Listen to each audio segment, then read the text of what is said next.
ਸਤਿ ਸ਼੍ਰੀ ਅਕਾਲ। ਮੈਂ ਹਾਂ ਸੁਖਵਿੰਦਰ ਸਿੰਘ ਸਿੱਧੂ। ਜਨਰਲ ਲੋਕ ਨਾਥ ਟੀਵੀ ਦਾ ਵਿਸ਼ੇਸ਼ ਪ੍ਰੋਗਰਾਮ ਖਬਰ ਸਵੇਰ ਦੇਖ ਰਹੇ ਸਾਰੇ ਦਰਸ਼ਕਾਂ ਦਾ ਸਵਾਗਤ। ਪ੍ਰੋਗਰਾਮ ਦੇ ਵਿੱਚ ਲੈ ਕੇ ਹਾਜ਼ਰ ਹਾਂ ਪੰਜਾਬ ਦੀ ਸਿਆਸਤ ਦੇ ਨਾਲ ਜੁੜੀਆਂ ਕੁਝ ਵੱਡੀਆਂ ਤੇ ਅਹਿਮ ਖਬਰਾਂ। ਬੀਤੀ ਰਾਤ ਜਿਹੜੀ ਹੈ ਤੁਹਾਨੂੰ ਅਸੀਂ ਇੱਕ ਲਿਸਟ ਜਿਹੜੀ ਆ ਉਹ ਦੱਸੀ ਸੀ ਮੰਤਰੀਆਂ ਦੇ ਨਾਵਾਂ ਦੀ। ਕਿਤੇ ਉਹ ਲਿਸਟ ਜਿਹੜੇ ਰਾਤੀ ਫੋਨ ਆਏ ਨੇ ਉਹਨਾਂ ਦੇ ਕਰਕੇ ਚੇਂਜ ਤਾਂ ਨਹੀਂ ਕਿਤੇ ਹੋ ਗਈ। ਉਸ ਤੇ ਜਿਹੜੀ ਅਸੀਂ ਗੱਲਬਾਤ ਕਰਾਂਗੇ ਕਿਹੜੇ ਕਿਹੜੇ ਅੱਜ ਜਿਹੜੇ ਮੰਤਰੀ ਬਣ ਸਕਦੇ ਆ, ਜਿਹੜੇ ਵਿਧਾਇਕ ਨੇ, ਉਸ ਤੇ ਗੱਲਬਾਤ ਕਰਾਂਗੇ। ਨਾਲ ਹੀ ਨਾਲ ਜਿਹੜੀ ਆ ਉਹ ਗੱਲਬਾਤ ਕਰਾਂਗੇ ਕਿ ਜਿਵੇਂ ਅਸੀਂ ਪਹਿਲਾਂ ਤੁਹਾਨੂੰ ਇੱਕ ਪ੍ਰੋਗਰਾਮ ਦੇ ਵਿੱਚ ਵੱਡੀ ਖਬਰ ਦਿੱਤੀ ਸੀ ਕਿ ਬਾਦਲਾਂ ਨੂੰ ਰਾਹਤ ਨਹੀਂ ਹੈ। ਬੇਸ਼ੱਕ ਰਿਪੋਰਟ ਜਿਹੜੀ ਆ ਭਗਵੰਤ ਮਾਨ ਨੇ ਸਿੱਖ ਜਥੇਬੰਦੀਆਂ ਨੂੰ ਸੌਂਪ ਦਿੱਤੀ, ਪਰ ਬਾਦਲਾਂ ਨੂੰ ਹਲੇ ਜਿਹੜੀ ਹੈ ਉਹ ਰਾਹਤ ਨਹੀਂ ਹੈ। ਖਬਰ ਕੀ ਆ ਇਹਦੇ ਵਿੱਚ, ਕਿਵੇਂ ਅਸੀਂ ਇਹ ਗੱਲ ਕਹਿ ਰਹੇ ਹਾਂ, ਇਸ ਤੇ ਨਿਕਲ ਕੇ ਆਵਾਂਗੇ। ਉਧਰ ਭਗਵੰਤ ਮਾਨ ਸਰਕਾਰ ਵੀ ਬੁਰੇ ਤਰੀਕੇ ਦੇ ਨਾਲ ਫਸ ਗਈ ਹੈ। ਕੀ ਗੱਲਬਾਤ ਹੈ ਉਹ ਵੀ ਤੁਹਾਨੂੰ ਦੱਸਾਂਗੇ।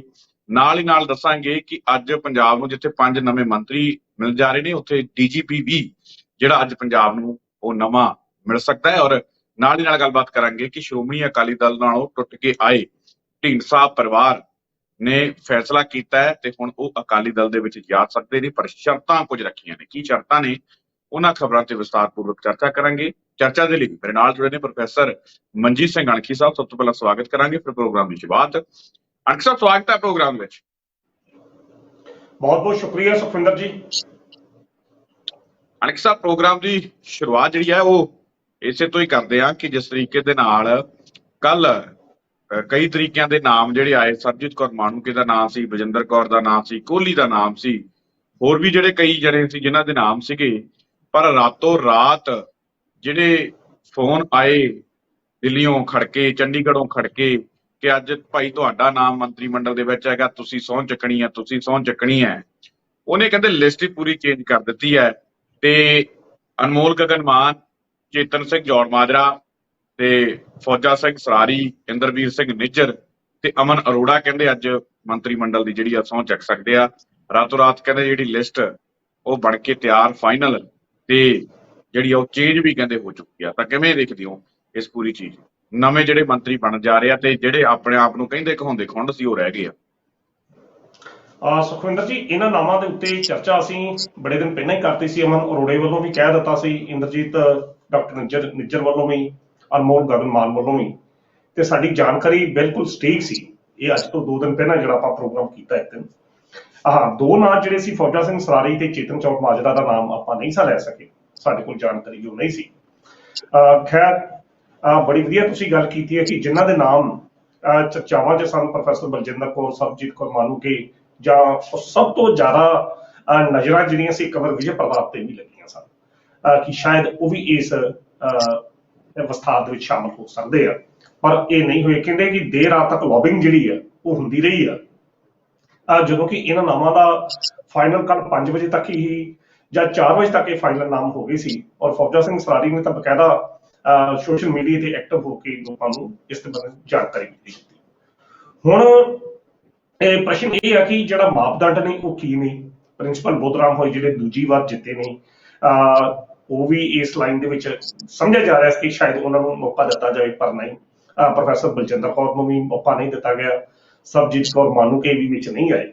ਤਾਂ ਸ਼ਾਇਦ ਇਹ ਇਸ ਤਰੀਕੇ ਦਾ ਇੱਕ ਬੈਲੈਂਸ, ਨਵਿਆਂ ਔਰ ਪੁਰਾਣਿਆਂ ਵਿੱਚ ਇੱਕ ਬੈਲੈਂਸ ਬਣਾਉਣ ਦਾ ਸੰਦੇਸ਼ ਦੇਣਾ, ਔਰ ਨਾਲ ਹੀ ਨਾਲ ਇਹ ਵੀ ਸੰਦੇਸ਼ ਦੇਣਾ ਕਿ ਪਾਰਟੀ ਦੇ ਵਿੱਚ ਜੋ ਚੱਲੇਗਾ ਕੇਵਲ ਪਾਰਟੀ ਦੀ ਜਿਹੜੀ ਹਾਈ ਕਮਾਂਡ ਫੈਸਲਾ ਕਰੇਗੀ, ਕੇਵਲ ਉਹ ਹੀ ਸਾਰਿਆਂ ਤੇ ਲਾਗੂ ਹੋਵੇਗਾ।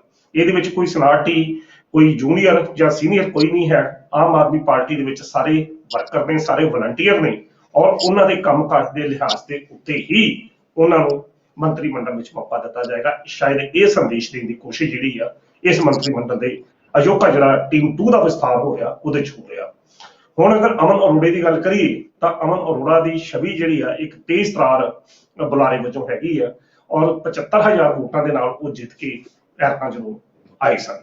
ਔਰ ਵੱਡਾ ਹੀ ਗੱਲ ਆ ਕਿ ਉਹ ਇੱਕ ਹਿੰਦੂ ਚਿਹਰਾ ਨੇ, ਪਾਰਟੀ ਦੇ ਨਾਲ ਜੁੜੇ ਰਹੇ ਨੇ, ਇਸ ਕਰਕੇ ਉਹਨਾਂ ਨੂੰ ਮੌਕਾ ਦਿੱਤਾ ਗਿਆ। ਅਨਮੋਲ ਗਗਨ ਮਾਨ ਜਿਹੜੇ ਨੇ, ਇਹ ਜਿਹੜਾ ਆਪ ਦਾ ਯੂਥ ਵਿੰਗ ਆ ਉਹਦੇ ਪ੍ਰਧਾਨ ਰਹੇ ਆ।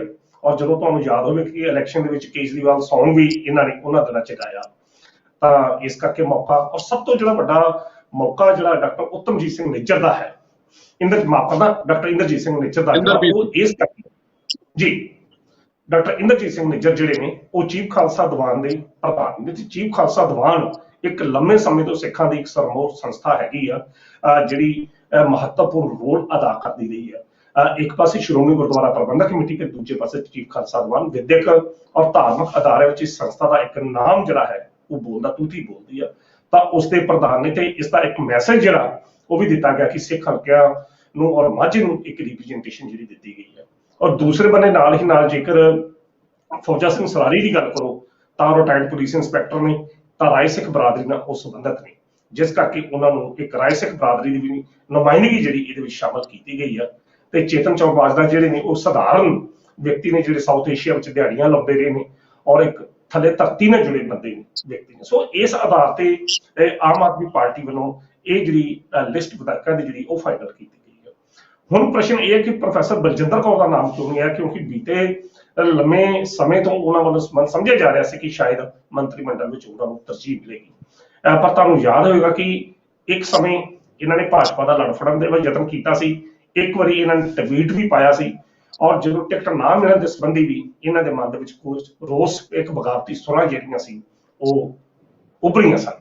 ਤੇ ਸ਼ਾਇਦ ਇਹੋ ਹੀ ਕਾਰਨ ਆ ਕਿ ਜਿਹੜੀ ਆਮ ਆਦਮੀ ਪਾਰਟੀ ਦੀ ਹਾਈਕਮਾਨ ਆ ਪ੍ਰੋਫੈਸਰ ਬਲਜਿੰਦਰ ਕੌਰ ਦੇ ਪ੍ਰਤੀ ਇੰਨੀ ਜਿਹੜੀ ਸੁਹਿਰਦ ਨਹੀਂ ਹੋ ਸਕੀ। ਪਰ ਪ੍ਰਿੰਸੀਪਲ ਬੁੱਧਰਾਮ ਵਰਗੇ ਜਿਹੜੇ ਬੰਦੇ ਨੇ ਜਿਨ੍ਹਾਂ ਦਾ ਇੱਕ ਆਪਣੇ ਖੇਤਰ ਦੇ ਵਿੱਚ ਨਾਮ ਹੈ ਉਹਨਾਂ ਦਾ ਆਉਣਾ ਮਤਲਬ ਅਸੀਂ ਕਹਿ ਸਕਦੇ ਕਿ ਜ਼ਰੂਰੀ ਸੀ, ਬਣਦਾ ਸੀ ਉਹਨਾਂ ਦਾ ਮੌਕਾ ਦਿੱਤਾ ਜਾਂਦਾ।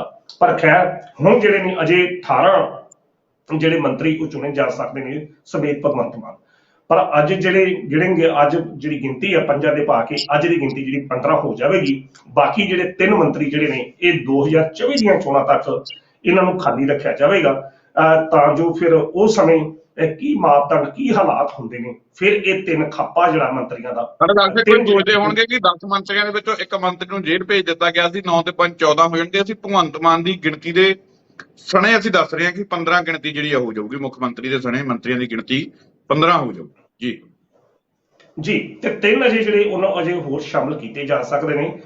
ਤਿੰਨਾਂ ਨੂੰ ਲਮਕਾ ਕੇ ਰੱਖਿਆ ਜਾਏਗਾ 2024 ਦੀਆਂ ਚੋਣਾਂ ਤੱਕ ਤਾਂ ਜੋ ਪਾਰਟੀ ਦਾ ਕੰਮਕਾਜ, ਪਾਰਟੀ ਦੇ ਵਿੱਚ ਇੱਕ ਡਿਸਪਲਿਨ, ਅਨੁਸ਼ਾਸਨ ਜਿਹੜਾ ਕਾਇਮ ਰਵੇ ਤੇ ਬਗਾਵਤੀ ਸੁਰਾਂ ਜਿਹੜੀਆਂ ਨੇ ਇਸ ਮੰਤਰੀਸ਼ਿਪ ਨੂੰ ਲੈ ਕੇ ਨਾ ਉੱਠਣ। ਇਹ ਵੀ ਇੱਕ ਟੈਸਟਿੰਗ ਜਿਹੜੀ ਆ ਉਹ ਕੀਤੀ ਜਾਏਗੀ। ਬਾਕੀ ਇਹ ਗੱਲ ਜ਼ਰੂਰ ਹੈਗੀ ਹੈ ਸੁਖਵਿੰਦਰ ਜੀ ਕਿ ਬੜੇ ਲੋਕ ਇਹੋ ਜਿਹੇ ਸਨ ਜਿਨ੍ਹਾਂ ਨੂੰ ਐਰਕਾ ਸੈਕੰਡ ਫੇਜ਼ ਦੇ ਵਿੱਚ ਆਸ ਸੀ ਕਿ ਉਹਨਾਂ ਨੂੰ ਮੰਤਰੀਸ਼ਿਪ ਦੇ ਵਿੱਚ ਦਾਅ ਲੱਗੇਗਾ, ਪਰ ਉਹਨਾਂ ਦੀ ਪਹਿਲਾਂ ਤਾਂ ਇਹ ਕਿਹਾ ਤੁਸੀਂ ਬੁੱਧਰਾਮ ਦੀ ਗੱਲ ਕਰ ਰਹੇ ਸੀ, ਬਲਜਿੰਦਰ ਕੌਰ ਦੀ ਗੱਲ ਕਰ ਰਹੇ, ਸਰਬਜੀਤ ਮਾਨੂਕੇ ਦੀ ਗੱਲ ਕਰ ਰਹੇ ਸੀਗੇ। ਇਹ ਵੀ ਜਿਹੜੇ ਸੀਗੇ ਰਾਤੋਂ ਰਾਤ, ਪਰ ਪਤਾ ਨਹੀਂ ਕੀ ਗੱਲ ਹੋ ਗਈ, ਕਹਿੰਦੇ ਕਿ ਹੁਣ ਇਹਨਾਂ ਦਾ ਲਿਸਟ ਦੇ ਵਿੱਚ ਨਾਮ ਹੀ ਹੈ ਨਹੀਂ। ਜਿਸ ਤਰ੍ਹਾਂ ਉਦੋਂ ਤੁਸੀਂ ਇੰਨੀ ਗੱਲ ਕਹੀ ਸੀ ਕਿ ਆਪ ਪਾਰਟੀਆਂ ਏਦਾਂ ਹੁੰਦੀਆਂ ਕਿ ਜਿਨ੍ਹਾਂ ਦੀ ਚਰਚਾਵਾਂ ਅਸੀਂ ਪਹਿਲਾਂ ਪ੍ਰੋਗਰਾਮਾਂ 'ਚ ਕਰਦੇ ਹੁੰਦੇ ਆ, ਅਖੀਰਲੇ ਸਮੇਂ ਜਿਹੜੀ ਲਿਸਟ ਆ ਉਹ ਕਿਸੇ ਬੰਦੇ ਹੋਰ ਨੂੰ ਫੜਾ ਦਿੱਤੀ ਜਾਂਦੀ ਆ, ਨਾਮ ਕਿਸੇ ਬੰਦੇ ਦੇ ਹੋਰ ਸਾਹਮਣੇ ਆ ਜਾਂਦੇ ਆ। ਹਾਲਾਂਕਿ ਐਰਕਾ ਸਰਬਜੀਤ ਮਾਨੂਕੇ ਦਾ ਨਾਮ ਸਭ ਤੋਂ ਅੱਗੇ ਚੱਲਦਾ ਪਿਆ ਸੀ ਤੇ ਪਿਛਲੀ ਵਾਰੀ ਵੀ ਅੱਗੇ ਚੱਲਿਆ ਸੀ। ਇਹ ਮੇਰਾ ਖਿਆਲ ਹੈ ਕਿ ਜਗਰਾਉਂ ਹਲਕੇ ਤੋਂ ਇਹ ਹਨ ਉੱਥੋਂ, ਤਾਂ ਉਦੋਂ ਪਿਛਲੀ ਵਾਰੀ ਵੀ ਇਹਨਾਂ ਵੱਲੋਂ ਸਮਝਿਆ ਜਾ ਰਿਹਾ ਸੀ ਕਿ ਇਹ ਮੰਤਰੀ ਮੰਡਲ ਵਿੱਚ ਆਉਣਗੇ। ਐਰਕਾ ਵੀ ਸਮਝਿਆ ਜਾ ਰਿਹਾ ਸੀ, ਪਰ ਉਹਨਾਂ ਨੂੰ ਨਿਰਾਸ਼ਾ ਜਿਹੜੀ ਆ ਜ਼ਰੂਰ ਹੋਈ ਹੋਏਗੀ।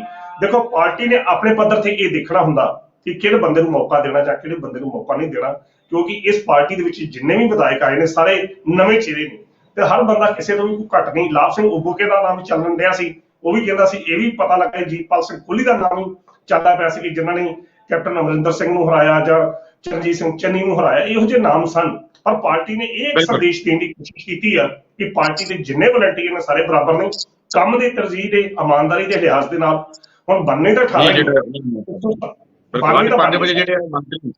ਜਿਹੜੇ ਆ ਉਹ ਸਹੁੰ ਚੱਕ ਲੈਣਗੇ ਔਰ ਕਿਹੜੇ ਮੰਤਰੀ ਫਾਈਨਲ ਲਿਸਟ ਤੁਹਾਨੂੰ ਤਕਰੀਬਨ ਜਿਹੜੀ ਫਾਈਨਲ ਲਿਸਟ ਆ ਅਸੀਂ ਤੁਹਾਨੂੰ ਦੱਸ ਦਿੱਤੀ ਹੈ। ਜੇਕਰ ਇਹਦੇ ਵਿੱਚ ਕੋਈ ਨਹੀਂ ਚੇਂਜ ਹੁੰਦਾ ਤਾਂ ਇਹੀ 5 ਜਿਹੜੇ ਮੰਤਰੀ ਆ ਉਹ ਸਹੁੰ ਚੁੱਕਣਗੇ। ਤਾਂ ਅਗਲੀ ਖਬਰ ਅਣਖੀ ਸਾਹਿਬ ਆਪਾਂ ਲੈ ਲੈਂਦੇ ਆ ਕਿ ਜਿਵੇਂ ਆਪਾਂ ਉਦੋਂ ਕਿਹਾ ਸੀਗਾ ਨਾ ਕਿ ਬਾਦਲਾਂ ਨੂੰ ਹਲੇ ਰਾਹਤ ਨਹੀਂ, ਮੁਸੀਬਤ ਹਲੇ ਵਧਣੀ ਹੈ, ਉਵੇਂ ਹੀ ਗੱਲਬਾਤ ਜਿਹੜੀ ਹੋਈ ਹੈ। ਤੇ ਹੁਣ ਜਿਹੜੀ ਜਾਂਚ ਰਿਪੋਰਟ ਸੌਂਪੀ ਗਈ ਸੀ, ਹੁਣ ਸਿੱਖ ਜਥੇਬੰਦੀਆਂ ਕਹਿੰਦੀਆਂ ਕਿ ਭਾਈ ਇਹਦੇ ਵਿੱਚ ਗੋਲੀਕਾਂਡ ਨਾਲ ਸੰਬੰਧਿਤ ਕੋਈ ਗੱਲਬਾਤ ਨਹੀਂ। ਜਿਹੜੀ ਇਹ ਜਾਂਚ ਰਿਪੋਰਟ ਆ ਇਹਦੇ ਨਾਲ ਤਾਂ ਇਹ ਤਾਂ ਉਹੀ ਹੈ ਜਿਹੜੇ ਬੁਰਜ ਜਵਾਹਰ ਸਿੰਘ ਵਾਰਾ ਤੋਂ ਜਿਹੜੇ ਸਰੂਪ ਚੋਰੀ ਹੋਏ ਸੀਗੇ ਉਹਦੇ ਨਾਲ ਸੰਬੰਧਿਤ ਜਿਹੜੀ ਇਹ ਜਾਂਚ ਆ, ਇਹਦੇ ਵਿੱਚ ਗੋਲੀਕਾਂਡ ਦਾ ਕੋਈ ਜ਼ਿਕਰ ਨਹੀਂ। ਇਹ ਨਾ ਸਮਝੋ ਕਿ ਬਾਦਲਾਂ ਨੂੰ ਕਲੀਨ ਚਿੱਟ ਦੇ ਦਿੱਤੀ ਗਈ ਹੈ ਜਾਂ ਕਿਸੇ ਨੂੰ ਕਲੀਨ ਚਿੱਟ ਦੇ ਦਿੱਤੀ ਗਈ ਹੈ, ਇਹ ਨਾ ਸਮਝੋ।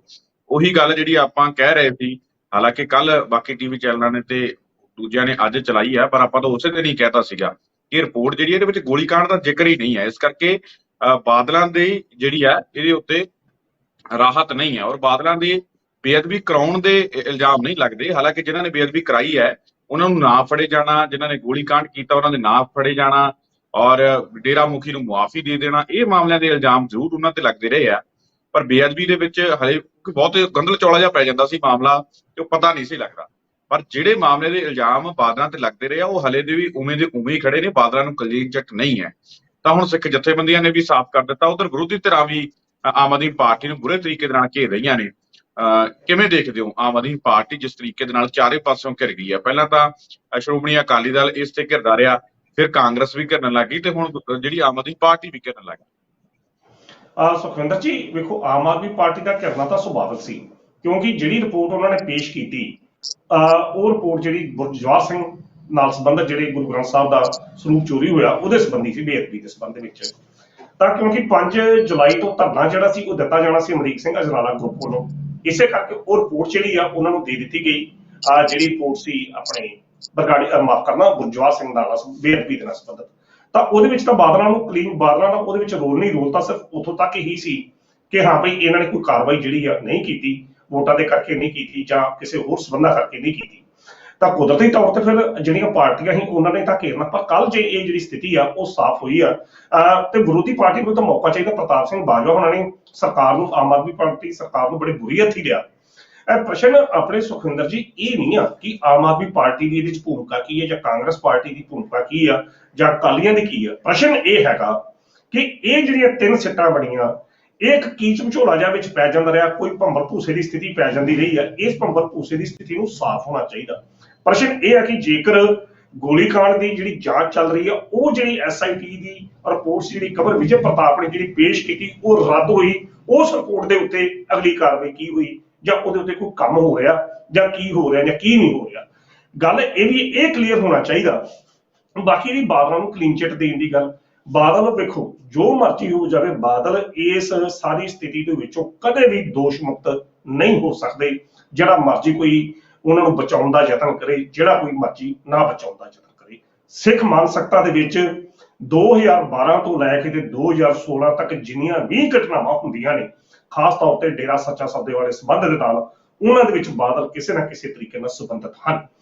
ਬੇਸ਼ੱਕ ਗੁਰਜਵਾਰ ਸਿੰਘ ਵਾਲਾ ਘਟਨਾ ਦੇ ਨਾਲ ਉਹਨਾਂ ਦਾ ਸਿੱਧਾ ਰੋਲ ਨਹੀਂ, ਪਰ ਉਹ ਸਥਿਤੀਆਂ ਪੈਦਾ ਕਿਉਂ ਹੋਈਆਂ, ਗੁਰਜਵਾਰ ਸਿੰਘ ਵਾਲਾ ਘਟਨਾ ਕਿਉਂ ਵਾਪਰੀ, ਉਹਦੇ ਨਾਲ ਤਾਂ ਕਿਤੇ ਨਾ ਕਿਤੇ ਬਾਦਲ ਜਿਹੜੇ ਉਹ ਜ਼ਰੂਰ ਜੁੜਦੇ ਆ। ਇਸ ਗੱਲ ਤੋਂ ਇਗਨੋਰ ਜਿਹੜਾ ਇਸ ਗੱਲ ਨੂੰ ਨਹੀਂ ਕੀਤਾ ਜਾ ਸਕਦਾ। ਆਮ ਆਦਮੀ ਪਾਰਟੀ ਦੀ ਗੱਲ ਘਿਰ ਗਈ, ਇਹਨਾਂ ਨੇ ਜਲਦੀ ਦੇ ਵਿੱਚ ਜਿਹੜਾ 5 ਜੁਲਾਈ ਦਾ ਧਰਨਾ ਜਿਹੜਾ ਲੱਗਣਾ ਸੀ ਅਮਰੀਕ ਸਿੰਘ ਅਜਨਾਲਾ ਵੱਲੋਂ, ਉਸ ਧਰਨੇ ਨੂੰ ਮੁਲਤਵੀ ਕਰਨ ਵਾਸਤੇ ਉਹ ਜਿਹੜੀ ਰਿਪੋਰਟ ਆ ਉਹ ਜਨਤਾ ਕਰ ਦਿੱਤੀ। ਤਾਂ ਕੱਲ ਫਿਰ ਅਮਰੀਕ ਸਿੰਘ ਅਜਨਾਲਾ ਨੇ ਬਕਾਇਦਾ ਤੌਰ ਤੇ ਆਣ ਕੇ ਪ੍ਰੈਸ ਦੇ ਸਾਹਮਣੇ ਇਹ ਗੱਲ ਕਹੀ ਹੈ ਕਿ ਇਹਦੇ ਵਿੱਚ ਉਹਨਾਂ ਘਟਨਾਵਾਂ ਦਾ ਸੰਬੰਧ ਜਿਹੜਾ ਕੋਈ ਨਹੀਂ ਆ, ਬਾਦਲ ਕਿਤੇ ਵੀ ਦੋਸ਼ ਮੁਕਤ ਨਹੀਂ ਹਨ, ਬਾਦਲਾਂ ਦੀ ਗੱਲ ਹੀ ਨਹੀਂ ਇਸ ਰਿਪੋਰਟ ਦੇ ਵਿੱਚ ਉਹਨਾਂ ਨੇ ਕੀਤੀ।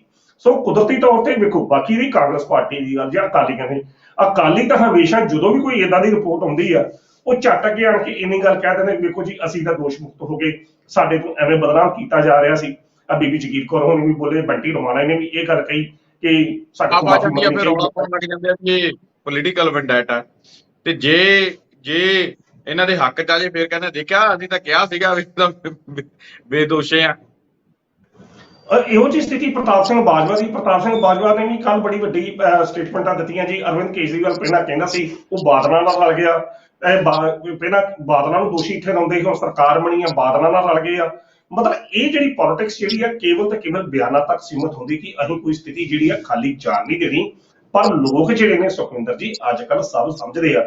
ਵੇਖੋ ਆਹ ਦੁੱਧ ਦਾ ਦੁੱਧ ਤੇ ਪਾਣੀ ਦਾ ਪਾਣੀ ਨਿੱਤਰ ਕੇ ਸਾਹਮਣੇ ਆ ਗਿਆ ਕੱਲ ਕਿ ਹਾਂ ਭਾਈ ਇਹ ਜਿਹੜੀ ਰਿਪੋਰਟ ਪੇਸ਼ ਹੋਈ ਆ ਕਾਹਦੀ ਹੋਈ ਆ। ਲੋਕ ਅੱਜ ਕੱਲ ਇਹਨਾਂ ਨੇਤਾਵਾਂ ਦੇ ਚੱਕਰਾਂ ਦੇ ਵਿੱਚ ਨਹੀਂ ਪੈਣ ਵਾਲੇ, ਨਾ ਆਮ ਆਦਮੀ ਪਾਰਟੀ ਦੇ ਪਿੱਛੇ ਲੱਗਣ ਵਾਲੇ ਨੇ ਤੇ ਨਾ ਹੀ ਉਹ ਅਕਾਲੀ ਦਲ ਜਾਂ ਦੂਜੇ ਲੋਕਾਂ ਨੂੰ ਇਨਸਾਫ ਚਾਹੀਦਾ। ਜਿਸ ਤਰੀਕੇ ਨਾਲ ਸੁਖਰਾਜ ਸਿੰਘ ਜਿਹੜਾ ਕ੍ਰਿਸ਼ਨ ਭਗਵਾਨ ਸਿੰਘ ਦਾ ਬੇਟਾ ਜਿਹੜਾ ਸਾਡੇ ਚੈਨਲ ਤੇ ਲਗਾਤਾਰ ਜੋੜਿਆ, ਜਿਸ ਤਰੀਕੇ ਨਾਲ ਉਹਨੇ ਇਸ ਮੁੱਦੇ ਨੂੰ ਚੁੱਕਿਆ, ਮੇਰਾ ਨਹੀਂ ਖਿਆਲ ਕਿ ਭਗਵੰਤ ਮਾਨ ਵੱਲੋਂ ਇਹੋ ਜਿਹੀਆਂ ਰਿਪੋਰਟਾਂ ਪੇਸ਼ ਕਰਕੇ ਲੋਕਾਂ ਦੇ ਅਥਰੂਆਂ ਨੂੰ ਪੂੰਝਿਆ ਜਾ ਸਕੇ।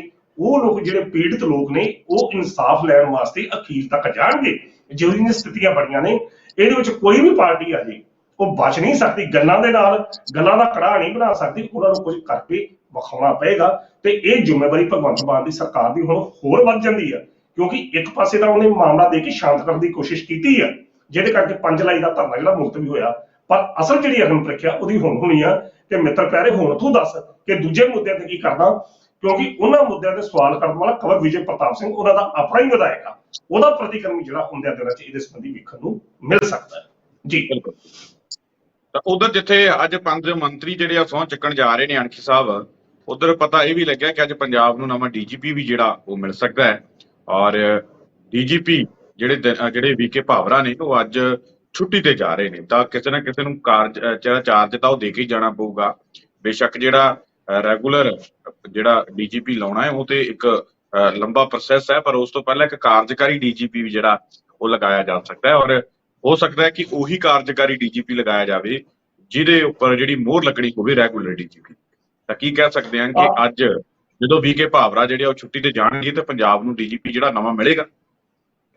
ਸੁਖਿੰਦਰ ਜੀ, ਉਹ ਤਾਂ ਕੁਦਰਤੀ ਹੈ ਕਿ ਅੱਜ ਡੀਜੀਪੀ ਸਾਹਿਬ ਜਾ ਰਹੇ ਨੇ ਵੀਕੇ ਭਾਵਰਾ। ਵੈਸੇ ਜੋ ਮਰਜ਼ੀ ਹੋ ਜਾਏ, ਚਲੋ ਤੁਹਾਡੇ ਪ੍ਰਸ਼ਨ ਦਾ ਮੈਂ ਜਵਾਬ ਬਾਅਦ ਚ ਦੇਣਾ। ਵੀਕੇ ਭਾਵਰਾ ਦਾ ਜਿੰਨਾ ਵੀ ਕਾਰਜਕਾਲ ਰਿਹਾ ਸਾਰਾ ਵਿਵਾਦਗ੍ਰਸਤ ਜਿਹਾ ਰਿਹਾ। ਮਤਲਬ ਡੀਜੀਪੀ ਦਾ ਉਹਦਾ ਜਿਹੜਾ ਇੱਕ ਬੜਾ ਮਾਨਮਤਾ ਸ਼ਾਨਮਤਾ ਉਹਦਾ ਹੁੰਦਾ ਸੀਐਮ ਦੇ ਬਰਾਬਰ। ਚਲੋ ਸੀਐਮ ਦੇ ਬਰਾਬਰ ਤਾਂ ਨਹੀਂ ਕਹਿ ਸਕਦੇ, ਪਰ ਇੱਕ ਫੁੱਲ ਮਸ਼ੀਨਰੀ ਜਿਹੜੀ ਆ ਉਹਦੇ ਕੋਲ ਹੁੰਦੀ ਹੈ। ਪਰ ਜਿਸ ਤਰੀਕੇ ਨਾਲ ਵੀਕੇ ਭਾਵਰਾ ਦੇ ਸਮੇਂ ਦੇ ਵਿੱਚ ਅਮਨ ਤੇ ਕਾਨੂੰਨ ਦੀ ਸਥਿਤੀ ਜਿਹੜੇ ਨਾਲ ਖਿਲਵਾੜ ਹੋਇਆ, ਏਡੇ ਵੱਡੇ ਕਤਲ ਹੋਏ ਤੇ ਆਮ ਆਦਮੀ ਪਾਰਟੀ ਦੀ ਸਰਕਾਰ ਜਿਹੜੀ ਆ ਇਸ ਮੁੱਦੇ ਤੇ ਬੈਕਫੁੱਟ ਤੇ ਗਈ ਆ, ਤਾਂ ਉਹੋ ਜਿਹੀ ਸਥਿਤੀ ਦੇ ਵਿੱਚ ਵੀਕੇ ਭਾਵਰਾ ਦੀ ਜਿਹੜੀ ਸਥਿਤੀ ਹੈ ਨਾ ਬੜੀ ਹੋਰ ਤਰੀਕੇ ਦੀ ਤਸਮਈ ਜੀ ਨਜ਼ਰ ਆਈ। ਜਿਹੜੀ ਸਥਿਤੀ ਜੋ ਉਹ ਬਣੀ ਜਦੋਂ ਪੈਨਲ ਦਾ ਨਾਮ ਗਿਆ ਯੂਪੀਐਸਸੀ ਦੇ ਵਿੱਚ, ਨਾਮ ਇਹਨਾਂ ਦਾ ਚੁਣ ਕੇ ਆਇਆ। ਹਾਲਾਂਕਿ ਉਸ ਵੇਲੇ ਚਰਨਜੀਤ ਸਿੰਘ ਚੰਨੀ ਦੀ ਸਰਕਾਰ ਉਦੋਂ ਵੀ ਕਿਸੇ ਨੂੰ ਹੋਰ ਨੂੰ ਬਣਾਉਣ 'ਚ ਇੰਟਰਸਟਡ ਸੀ, ਪਰ ਜਿਹੜੀਆਂ ਸਥਿਤੀਆਂ ਸੀ ਸਥਿਤੀਆਂ ਤਰਾਜਾ ਇਹ ਬਣਿਆ ਕਿ ਮੌਕਾ ਇਹਨਾਂ ਨੂੰ ਮਿਲ ਗਿਆ।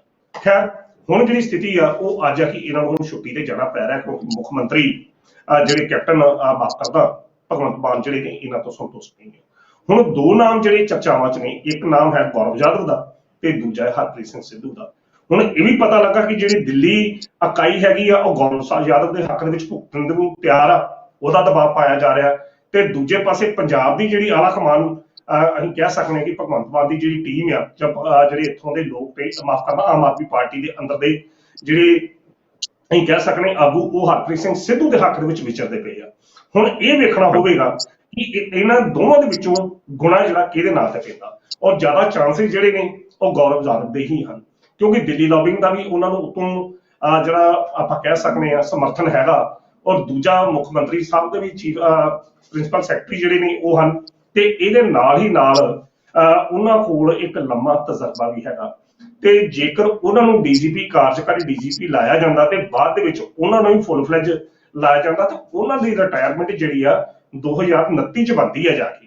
ਤਾਂ ਬੜੇ ਜੂਨੀਅਰ ਅਫਸਰ ਜਿਹੜੇ ਨੇ ਉਹਨਾਂ ਦਾ ਖਤਮ ਕਰਕੇ ਉਹ ਫਿਰ ਤਾਂ ਜਿਹੜੇ ਉਹਨਾਂ ਦੇ ਮੁਕਾਬਲੇ ਦੇ ਜੂਨੀਅਰ ਅਫਸਰ ਹੋਣਗੇ ਉਹਨਾਂ ਦਾ ਵੀ ਉਹ ਰਸਤਾ ਰੋਕ ਕੇ 2029 ਤੱਕ ਉਹ ਬਣੇ ਰਹਿਣਗੇ। ਸ਼ਾਇਦ ਇਹ ਗੱਲ ਲੰਮਾ ਸਮਾਂ ਕਿਸੇ ਡੀਜੀਪੀ ਨੂੰ ਇੰਨਾ ਲੰਮਾ ਸਮਾਂ ਦੇਣਾ, ਸ਼ਾਇਦ ਇਹੋ ਹੀ ਗੱਲ ਗੌਰਵ ਯਾਦਵ ਦੇ ਇਹ ਕਾਰਜਕਾਰੀ ਡੀਜੀਪੀ ਬਣਨ ਦੇ ਵਿੱਚ ਰੁਕਾਵਟ ਬਣ ਸਕਦੀ ਆ, ਕਿਉਂਕਿ ਇੰਨਾ ਲੰਮਾ ਸਮਾਂ ਕਦੇ ਵੀ ਇੱਕ ਡੀਜੀਪੀ ਨੂੰ ਨਹੀਂ ਦਿੱਤਾ ਜਾ ਸਕਦਾ। ਅਜੇ 22 ਚੱਲਦੀ ਪਈ ਤੇ ਜੇ 29 ਤੱਕ ਉਹ ਬੰਦਾ ਰਹਿੰਦਾ ਡੀਜੀਪੀ ਤਾਂ ਸ਼ਾਇਦ ਕਿੰਨੇ ਜੂਨੀਅਰ ਅਫਸਰ ਦੀ ਬੜੀ ਜਿਹੜੀ ਆ ਉਹ ਲਈ ਜਾਵੇਗੀ, ਕਿੰਨੇ ਦਾ ਕੈਰੀਅਰ ਜਿਹੜਾ ਉਹ ਉਹਨਾਂ ਦੇ ਉੱਤੇ ਪ੍ਰਸ਼ਨ ਚਿੰਨ੍ਹ ਲੱਗ ਸਕਦਾ।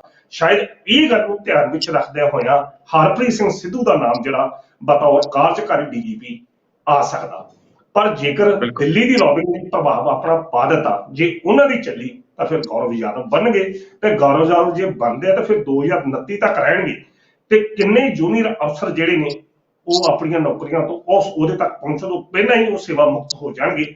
ਜੇਕਰ ਇਸ ਗੱਲ ਨੂੰ ਧਿਆਨ ਵਿੱਚ ਰੱਖਿਆ ਗਿਆ ਤਾਂ ਫਿਰ ਹਰਪ੍ਰੀਤ ਸਿੰਘ ਸਿੱਧੂ ਹੋਣਗੇ, ਨਹੀਂ ਤਾਂ ਫਿਰ ਗੌਰਵ ਯਾਦਵ ਹੋਣਗੇ। ਪਰ ਜਹਾਂ ਇਹ ਵੀ ਗੱਲ ਨਾਲ ਸੁਖਵਿੰਦਰ ਜੀ ਮੈਂ ਕਹਿਦਾ ਕਿ ਜੇਕਰ ਆਮ ਆਦਮੀ ਪਾਰਟੀ ਨੇ ਆਪਣੀ ਅਕਸ ਨੂੰ ਖਾਸ ਤੌਰ ਤੇ ਅਫਸਰਸ਼ਾਹੀ ਦੇ ਦਾਇਰਿਆਂ ਦੇ ਵਿੱਚ ਆਪਣੀ ਅਕਸ ਨੂੰ ਸਾਫ਼ ਰੱਖਣਾ ਤਾਂ ਉਸ ਨੂੰ ਇਹੋ ਹੀ ਚਾਹੀਦਾ ਕਿ ਉਹ ਹਰਪ੍ਰੀਤ ਸਿੰਘ ਸਿੱਧੂ ਨੂੰ ਮੌਕਾ ਦੇਣ, ਤਾਂ ਜੋ ਬਾਕੀ ਅਫਸਰਾਂ ਦੀ ਸਨਾਟੀ ਜਿਹੜੀ ਆ, ਬਾਕੀ ਅਫਸਰ ਜਿਹੜੇ ਨੇ ਉਹ ਵੀ ਇਸ ਲਾਈਨ 'ਚ ਆਪਣੇ ਅਹੁਦੇ ਦਾ ਲਿਖ ਮੰਨ ਸਕਣ। ਅਫਸਰਸ਼ਾਹੀ ਕਿਤੇ ਇਸ ਪੱਖ ਤੋਂ ਪ੍ਰਭਾਵਿਤ ਹੋ ਕੇ ਭਗਵੰਤ ਮਾਨ ਦੀ ਸਰਕਾਰ ਦੇ ਖਿਲਾਫ ਹੀ ਨਾ ਹੋ ਜਾਵੇ ਜੇਕਰ ਗੌਰਵ ਯਾਦਵ ਬਣਦਾ। ਪਰ ਚਾਂਸਸ ਜਿਹੜੇ ਨੇ ਉਹ ਗੌਰਵ ਯਾਦਵ ਦੇ ਹੀ ਲੱਗ ਰਹੇ ਜੀ। ਰਾਣਕੀ ਸਾਹਿਬ, ਅਗਲੀ ਖਬਰ ਵੀ ਬੜੀ ਅਹਿਮ ਖਬਰ ਹੈ। ਹੁਣ ਅਕਾਲੀ ਦਲ ਨਾਲੋਂ ਵੱਖ ਹੋਇਆ ਜਿਹੜਾ ਢੀਂਡਸਾ ਪਰਿਵਾਰ ਹੈ, ਉਹ ਕਹਿੰਦੇ ਹੁਣ ਅਕਾਲੀ ਦਲ ਦੇ ਵਿੱਚ ਵਾਪਸੀ ਲਈ ਤਿਆਰ ਹੈ। ਕਿਹੜੀਆਂ ਸ਼ਰਤਾਂ ਤੇ ਵਾਪਸੀ ਜਿਹੜਾ ਢੀਂਡਸਾ ਪਰਿਵਾਰ ਅਕਾਲੀ ਦਲ ਦੇ ਵਿੱਚ ਕਰ ਸਕਦਾ? ਪਰਮਿੰਦਰ ਸਿੰਘ ਢੀਂਡਸੇ ਨੇ ਕਹਿੰਦੇ ਵੱਡੇ ਬਿਆਨ ਦਿੱਤੇ ਨੇ ਕਿ ਅਕਾਲੀ ਦਲ ਦੇ ਵਿੱਚ ਵਾਪਸੀ ਲਈ ਤਿਆਰ। ਸੁਖਵਿੰਦਰ ਜੀ ਮੈਨੂੰ ਇਹ ਨਹੀਂ ਸਮਝ ਲੱਗਦਾ ਕਿ ਪਰਮਿੰਦਰ ਸਿੰਘ ਢੀਂਡਸੇ ਦੀ ਸਥਿਤੀ ਹੈਗੀ ਆ ਕਿ ਜਿਹੋ ਜਿਹੀ ਉਹ ਬਿਆਨ ਜਾਰੀ ਦੇ ਰਿਹਾ, ਮਤਲਬ ਜਿਹੜੇ ਬਿਆਨ ਦੇ ਰਿਹਾ ਉਦੋਂ ਤਾਂ ਪਾਪਾ ਜੀ ਵੀ ਬਿਆਨ ਦਿੰਦੇ ਰਹੇ ਨੇ ਤੇ ਅਸੀਂ ਦੇ ਅਕਾਲੀ ਦਲ ਦੇ ਸਮਰਥਕ ਆ, ਅਕਾਲੀ ਦਲ ਅਸੀਂ ਮਾਂ ਪਾਰਟੀ ਆ, ਅਸੀਂ ਅਕਾਲੀ ਦਲ ਜਿਹੜਾ ਸਿੱਖਾਂ ਦੇ ਸੰਘਰਸ਼ ਦੀ ਬਹੁਤ ਕੁਝ ਉਹਦੇ ਪਾਪਾ ਜੀ ਵੀ ਬਿਆਨ ਦਿੰਦੇ ਰਹੇ ਆ। ਹੁਣ ਸ਼ਰਤ ਉਹਨੇ ਕਿਹੜੀ ਰੱਖੀ ਆ? ਉਹ ਸ਼ਰਤ ਤੇ ਉਹਨੇ ਉਹ ਰੱਖੀ ਆ ਕਿ ਉਹ ਜੇਕਰ ਪ੍ਰਕਾਸ਼ ਸਿੰਘ ਬਾਦਲ ਵੀ ਸੁਖਬੀਰ ਸਿੰਘ ਬਾਦਲ ਨੂੰ ਇੰਨੀ ਗੱਲ ਕਹੇ ਨਾ ਕਿ ਕਾਕਾ ਤੂੰ 2 ਦਿਨ ਪ੍ਰਧਾਨ ਨਹੀਂ ਪੈਣਾ, ਤਾਂ ਸੁਖਬੀਰ ਬਾਦਲ ਭਾਈ ਉਹਨੂੰ ਕਹਿੰਦੇ ਕਿ ਨਹੀਂ ਪਾਪਾ ਤੂੰ ਇਹ ਬੰਨੇ ਚੱਲ ਜਾ। ਸੋ ਇਹੋ ਜਿਹੀਆਂ ਸ਼ਰਤਾਂ, ਜਿਹੜੀ ਸ਼ਰਤ ਪਰਮਿੰਦਰ ਢੀਂਡਸੇ ਨੇ ਰੱਖੀ ਆ ਕਿ ਸਭ ਤੋਂ ਪਹਿਲਾਂ ਪਾਰਟੀ ਦਾ ਪ੍ਰਧਾਨ ਬਦਲ ਦੋ।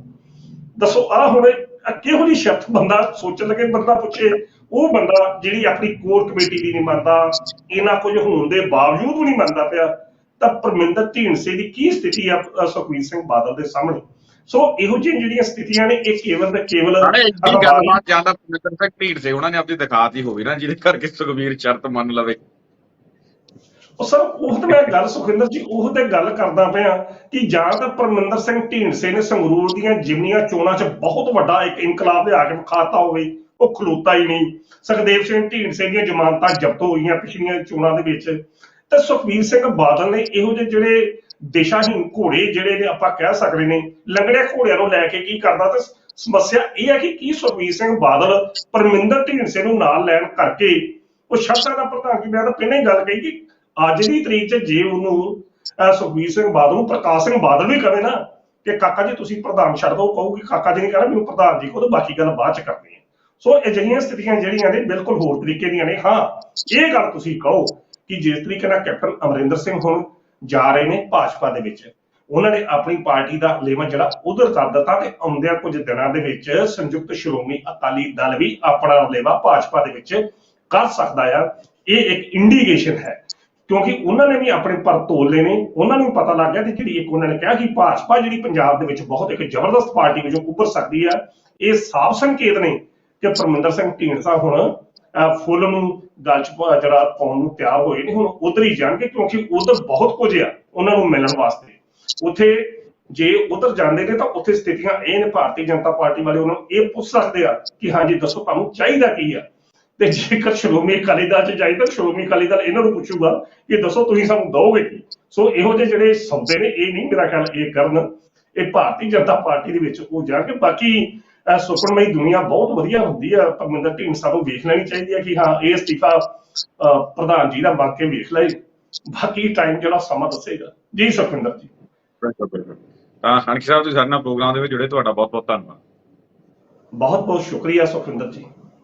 ਰਾਜਸਥਾਨ ਪ੍ਰੋਫੈਸਰ ਮਨਜੀਤ ਸਿੰਘ ਅਣਖੀ ਸਾਹਿਬ, ਜਿਨ੍ਹਾਂ ਦੇ ਵੱਲੋਂ ਇਹਨਾਂ ਅਹਿਮ ਖਬਰਾਂ ਦੇ ਉੱਪਰ ਸਾਡੇ ਨਾਲ ਗੱਲਬਾਤ ਕੀਤੀ ਗਈ ਹੈ। ਉਮੀਦ ਕਰਦੇ ਹਾਂ ਕਿ ਅਣਖੀ ਸਾਹਿਬ ਦੇ ਨਾਲ ਕੀਤੀ ਗੱਲਬਾਤ ਤੁਹਾਨੂੰ ਜ਼ਰੂਰ ਪਸੰਦ ਆਈ ਹੋਊ। ਦੁਬਾਰਾ ਫਿਰ ਮਿਲਾਂਗੇ ਪ੍ਰੋਗਰਾਮ ਦੇ ਵਿੱਚ, ਤਦ ਤੱਕ ਦਿਓ ਇਜਾਜ਼ਤ। ਧੰਨਵਾਦ।